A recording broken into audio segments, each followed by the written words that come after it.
Assalamualaikum warahmatullahi wabarakatuh. Melanjutkan dari part kedua tentang tutorial pengujian asumsi klasik dengan SPSS. Di part ketiga kita akan membaca bagaimana hasil dari output yang sudah kita keluarkan dari SPSS. Apabila ada pertanyaan bisa langsung ditanyakan di kelas, dan semoga materi ini bisa membantu teman-teman untuk mempelajari pengujian asumsi klasik dengan lebih baik lagi. Yang pertama adalah untuk normalitas. Di pengujian asumsi klasik dengan menggunakan normalitas, hasil SPSS-nya adalah sebagai berikut. Nah, dari hasil ini, teman-teman tahu bahwa nilai SIK yang diperoleh adalah 0,004. Kira-kira 0,004 dengan 0,05 lebih besar mana? Betul, lebih besar 0,05. Sehingga di pengujian normalitas ini dapat kita simpulkan bahwa hasil dari output SPSS menunjukkan bahwa harga mutlak residual memiliki nilai SIK 0,004. Ternyata nilai ini kurang dari 0,05. Sehingga dapat kita simpulkan bahwa residual dari model regresi tidak berdistribusi normal. Dalam pengujian analisis regresi, idealnya adalah suatu residual itu mengikuti distribusi normal. Apabila suatu residual tidak mengikuti distribusi normal, maka analisis regresi tidak bisa dilanjutkan atau digunakan untuk analisis. Pada kasus ini, karena kita masih sifatnya adalah belajar untuk bagaimana membaca hasil dari masing-masing pengujian, kita kesampingkan dulu kewajiban untuk data harus normal, sehingga kita bisa lanjutkan untuk pengujian-pengujian yang lain. Sama juga dengan teman-teman yang lain, apabila nanti ditemui dari hasil analisis datanya adalah tidak berdistribusi normal atau tidak terpenuhi dengan asumsi yang lain, silakan tetap dilanjutkan, sehingga teman-teman mempunyai keahlian untuk membaca hasil pengujian asumsi klasik, baik itu terpenuhi atau tidaknya pengujian asumsi klasik tersebut.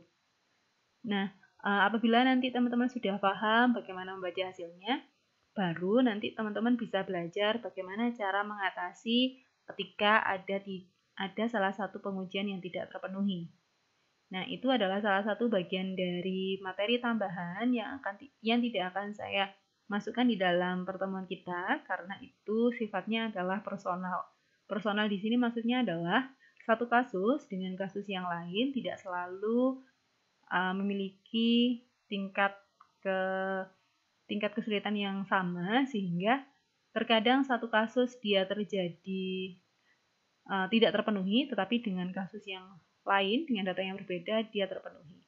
Sehingga tidak saya masukkan di materi kuliah, tetapi insya Allah akan saya coba berikan materinya sehingga teman-teman bisa membacanya apabila memang di kemudian hari dibutuhkan untuk melengkapi pengujian asumsi klasik yang tidak terpenuhi.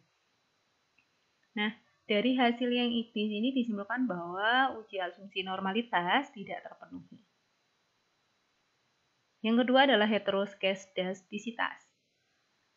Hasil pengujian heteroskedastisitas dengan Gretzer adalah sebagai berikut. Di sini ada harga mutlak, jadi variabel dependennya. Kalau nanti di sini adalah harga mutlak, berarti ini sudah betul untuk hetero. Kemudian ada I1, kompensasi, dan harga lingkungan kerja. Bagian dari sini yang kita baca bisa teman-teman lihat di bagian SIK. Di sini 0,049 dan 0,095. Bagaimana hasilnya? Jadi yang untuk 0,049, nilai SIK dari variabel kompensasi adalah 0,049. Nilai ini kurang dari 0,05. Sehingga variabel kompensasi berpengaruh terhadap harga mutlak residual. Yang kedua, 0,095. Variabel lingkungan kerja memiliki nilai SIK 0,095, di mana nilai ini lebih besar dari 0,05.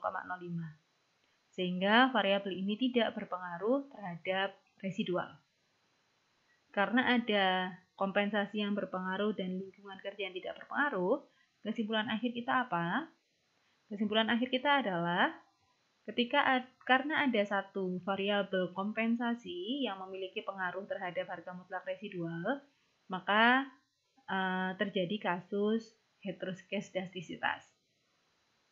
Kemudian asumsi heteroskedastisitas kita tidak terpenuhi.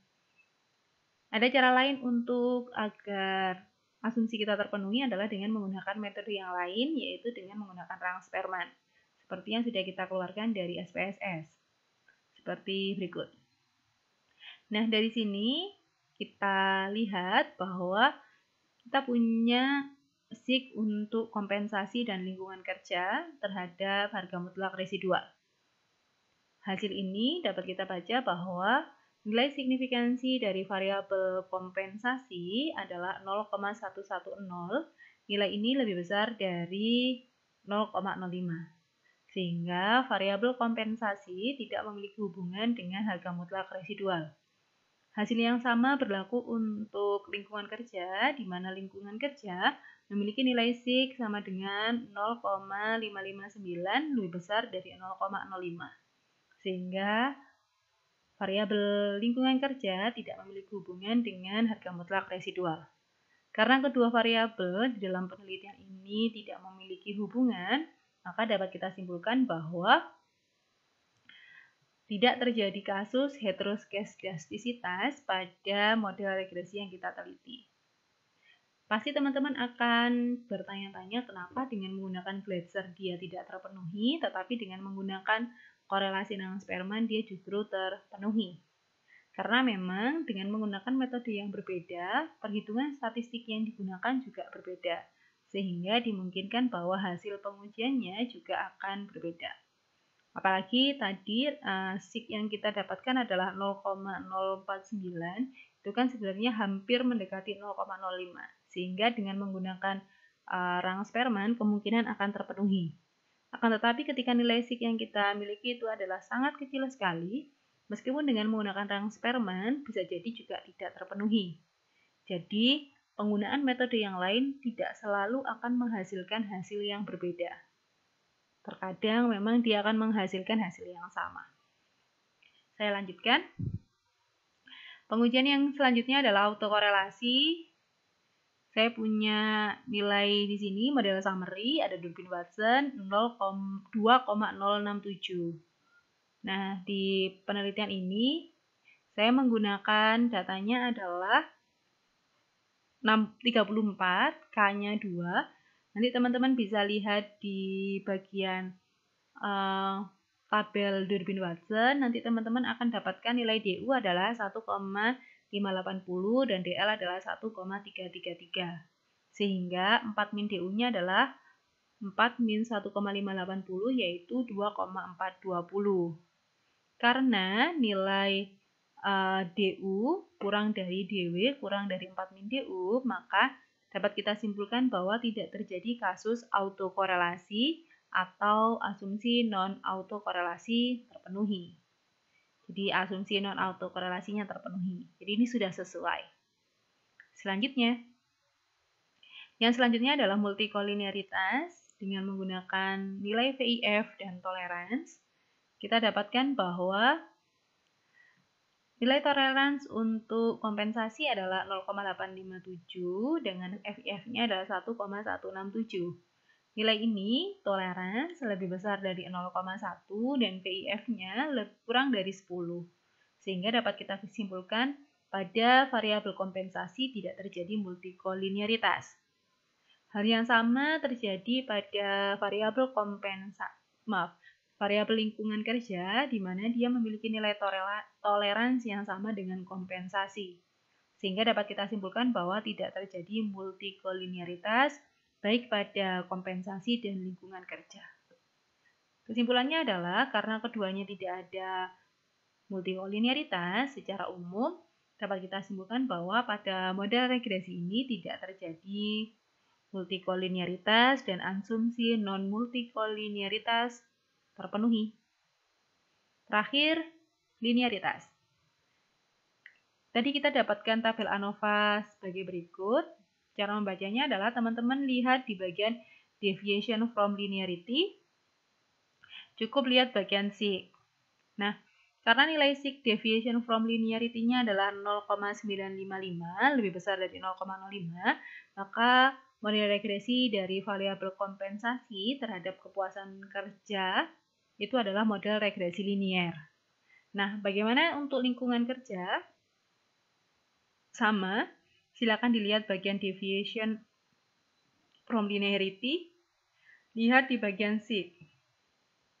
Kemudian silakan dibaca bahwa deviation from linearity-nya adalah 0,450, dia lebih besar dari 0,05 sehingga model regresi dari variabel lingkungan kerja terhadap kepuasan kerja karyawan adalah model regresi linier. Sekian dari saya untuk materi kita di part ketiga dalam membaca hasil pengujian asumsi klasik dari SPSS. Semoga bisa diterima dengan baik. Semua materi akan saya share di e-learning dan tugasnya juga akan saya share di sana. Kemudian cara menuliskannya dalam bentuk bab 4 juga akan saya share di e-learning. Sekian dari saya, terima kasih. Wassalamualaikum warahmatullahi wabarakatuh.